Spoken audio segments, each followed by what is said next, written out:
Any adult who attended primary school in Uganda probably went to this tranquil facility on Chitante Hill in Kampala for a study tour. But again, not many are aware that the Uganda Museum stores a number of priceless items that tell the precious Ugandan story. The facility is 107 years old, which compared to other museums globally is not really a long time. But this is remarkable by Ugandan standards.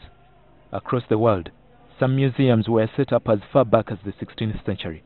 We are now full in research, and we realize that many people are not able to reach this museum, so we have started on the notion of starting regional museums. There is now a museum in Kabale. It has started small, but we hope it will expand as we collect within the community. There is a museum in Moroto, there is one being constructed in Soroti, and there will be a museum coming up in Arua.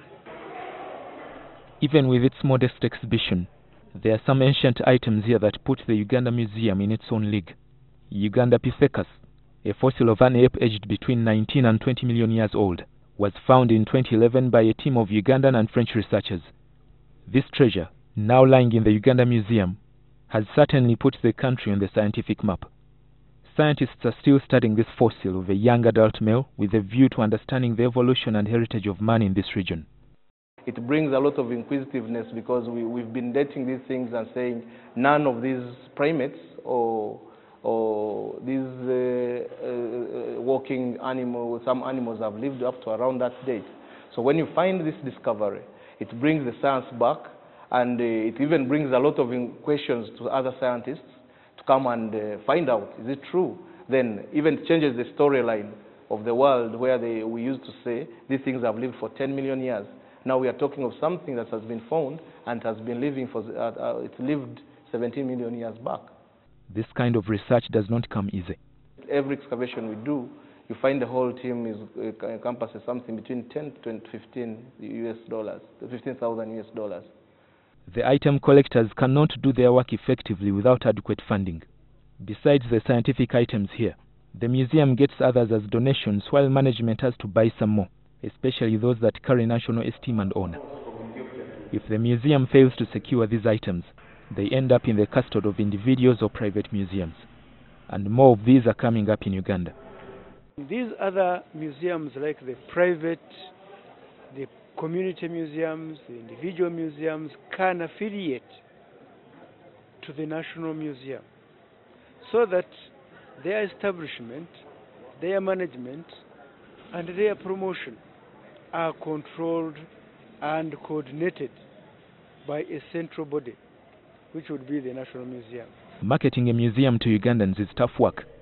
The Uganda Museum is not a profit-making institution. Any Ugandan can walk in and tour the facility at 2,000 shillings. But not many do so, even with the affordable entry fees. Most of the Ugandans who have been here were brought for academic purpose by their teachers while in primary or secondary school. Indeed, the museum has done a good job giving school children a clear understanding of Uganda's cultural diversity and the development of humanity. So the only thing is that our main catchment is the school children and the foreign tourists. The local arrivals, I think we still need more publicity.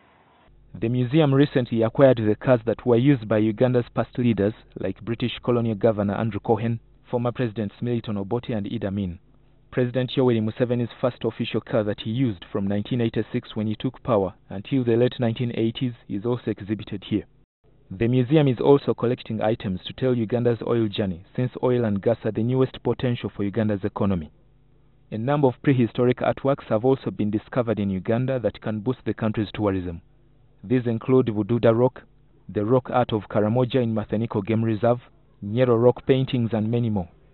In total, there are 56 sites of rock art paintings and carvings, out of the 650 sites managed by the Department of Museums and Monuments. The department under the Ministry of Tourism and National Heritage also oversees the Uganda Museum. There is need to boost the capacity of the department, and from the wealth of sites it manages, the potential is huge to bring in significant foreign exchange from tourism. At the moment we have a lot of collection in terms of paleontological collections.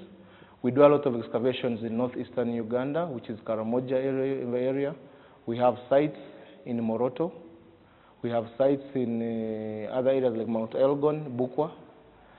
Funding the department to conduct research and market what it offers to potential local and international tourists is the key that will transform these sites and the museum itself into economic value for Uganda. Walusimbi, NTV Talking Arts.